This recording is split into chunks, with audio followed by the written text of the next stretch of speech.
क्या आपने कभी सोचा है कि जब जेल के वो भारी लोहे के दरवाजे आपके पीछे बंद होते हैं तो आपकी दुनिया कितनी बदल जाती है? फिल्मों की चकाचौंध से दूर भारतीय जेलों की एक ऐसी कड़वी हकीकत है जिसे सुनकर आपकी रूह कांप जाएगी। यहाँ नर्क और ऐशो आराम के बीच की लकीर बहुत धुंधली है। कहीं 50 लोगों के कमरे में 200 कैदी ठूंसे हुए हैं, तो कहीं वीआईपी कैदियों के लिए अलग से कुक तैनात है। आज हम भारत की जेलों का वो काला सच खोलेंगे जो बाहर कभी नहीं आता। जेल में दिन की शुरुआत होती है तड़के 6 बजे। जैसे ही गार्ड की सीटी बजती है, आपको अपनी बैरक के बाहर गिनती के लिए खड़ा होना पड़ता है। चाहे सर्दी हो या गर्मी, ये नियम पत्थर की लकीर है। सुबह 7:30 बजे मिलता है नाश्ता पानी, जैसी चाय और उबले हुए चने। और दोपहर का खाना, कैदी बताते हैं कि दाल में दाल कम और पानी इतना होता है कि आप अपना चेहरा देख लें। रोटियां इतनी सख्त कि शायद दांत टूट जाएं। लेकिन यहाँ असली खेल पैसे और पावर का है। जेल के अंदर करेंसी रुपए नहीं, बल्कि बीड़ी, सिगरेट और बिस्किट के पैकेट होते हैं। एक बीड़ी के बंडल की कीमत यहाँ 500 से 1000 रुपए तक पहुंच जाती है। अब आप सोच रहे होंगे कि जेल में मोबाइल कैसे पहुंचते हैं? ये सुनकर आप दंग रह जाएंगे। कई शातिर अपराधी छोटे फोन को प्लास्टिक में लपेटकर निगल लेते हैं और जेल के अंदर जाकर उसे बॉडी कैविटी के जरिए बाहर निकालते हैं। कानून कहता है सब बराबर हैं, लेकिन हकीकत अलग है। रसूखदार कैदी जेल के अंदर भी अपना साम्राज्य चलाते हैं। 20,000 से 50,000 महीने में उन्हें वो सब मिलता है जो एक आम कैदी के लिए सपना है। साफ बिस्तर, अच्छा खाना और यहाँ तक कि घर से आने वाली स्पेशल चीजें। जेल सिर्फ सजा की जगह नहीं, यहाँ काम भी करना पड़ता है। बढ़ई का काम, बेकरी या खेती। संजय दत्त ने यरवदा जेल में पेपर बैग्स बनाकर सिर्फ कुछ रुपए कमाए थे।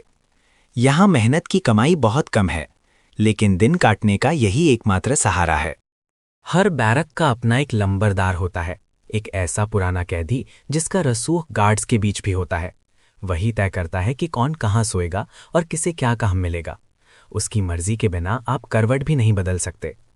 शाम के 6 बजते ही सबको वापस बैरकों में लॉक कर दिया जाता है। अगले 12 घंटे आप उस छोटी सी जगह में कैद हैं। यहाँ की सबसे बड़ी दुश्मन है खामोशी और अकेलापन, जो धीरे धीरे कैदियों को डिप्रेशन की ओर धकेल देती है।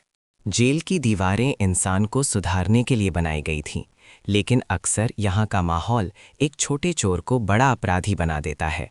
बड़े गैंगस्टर्स नए लड़कों को अपने गैंग में भर्ती करने के लिए इसी समय का इस्तेमाल करते हैं।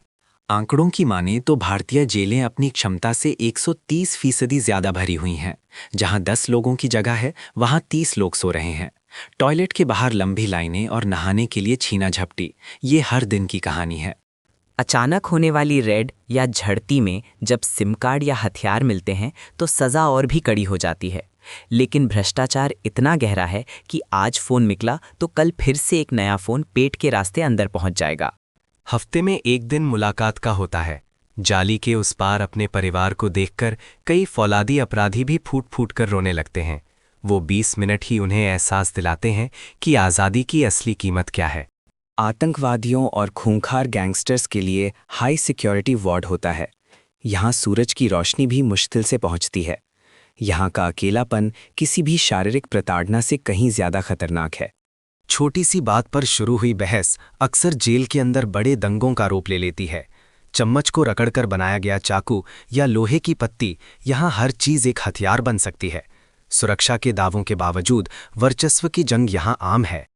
हालांकि सब कुछ बुरा नहीं है। तिहाड़ जैसी जेलों में सुधार के बड़े कदम उठाए जा रहे हैं। कैदियों को पढ़ाई, संगीत और योग सिखाया जा रहा है, ताकि जब वो बाहर निकलें तो एक मुजरिम नहीं, एक बदला हुआ इंसान बनकर निकलें। तो ये है भारतीय जेलों की वो दुनिया जो बाहर से तो शांत दिखती है, लेकिन अंदर एक अलग ही कानून चलता है।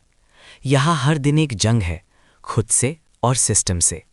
क्या आपको लगता है कि जेल में मिलने वाली ये सज़ा कैदियों को सुधारने के लिए काफ़ी है, या यहाँ का सिस्टम ही अपराधियों को जन्म दे रहा है? अपनी राय कमेंट्स में ज़रूर बताएं। अगर ये जानकारी आपको पसंद आई तो वीडियो को लाइक करें और ऐसी ही अनसुनी कहानियों के लिए सब्सक्राइब बटन दबाएं। मिलते हैं अगले वीडियो में।